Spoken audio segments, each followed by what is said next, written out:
ഗരം മസാല എന്നാൽ എരിവുള്ള സുഗന്ധ വ്യഞ്ജനക്കൂട്ട് എന്നാണ് അർത്ഥമാക്കുന്നത്. ദക്ഷിണേഷ്യയിൽ നിന്ന് ഉദ്ഭവിച്ച സുഗന്ധ വ്യഞ്ജനങ്ങളുടെ ഒരു കൂട്ടാണ് ഗരം മസാല. പ്രധാനമായും ഇന്ത്യൻ, നേപ്പാളീസ്, ബംഗ്ലാദേശി, ശ്രീലങ്കൻ, അഫ്ഗാനി പാചക ക്രമത്തിലാണ് ഇവ ഉപയോഗിക്കുന്നത്.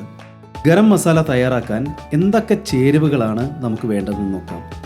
കറുവാപ്പട്ട 150 ഗ്രാം, ഏലക്ക 100 ഗ്രാം, ഗ്രാമ്പൂ 75 ഗ്രാം, സ്റ്റാർ ആനീസ് അഥവാ തക്കോലം 25 ഗ്രാം, മെയ്സ് അഥവാ ജാതിക്കയുടെ പുറത്തുള്ള ഭാഗം 25 ഗ്രാം, പെരുംജീരകം 200 ഗ്രാം, കുരുമുളക് 125 ഗ്രാം. ഗരം മസാലയുടെ ഘടന പ്രാദേശികമായി വ്യത്യസ്തപ്പെട്ടിരിക്കുന്നു. ഏതെങ്കിലും ഒന്നിന് മറ്റുള്ളവയേക്കാൾ ആധികാരികതയൊന്നും പരിഗണിക്കപ്പെടുന്നില്ല.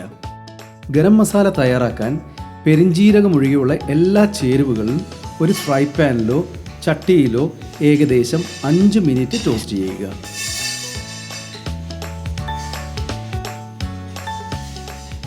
ഗരം എന്നാൽ ചൂട്, മസാല എന്നാൽ മിശ്രിതം എന്നാണ് അർത്ഥം.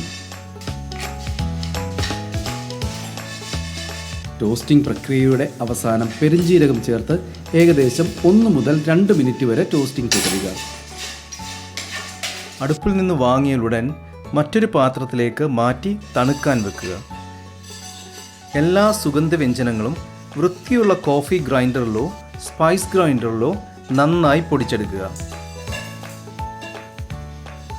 കഠിനമായ ശബ്ദത്തിൽ നിന്ന് അല്പം മിനുസമാർന്ന ശബ്ദത്തിലേക്ക് മാറുമ്പോൾ നിങ്ങളുടെ ഗരം മസാല തയ്യാർ.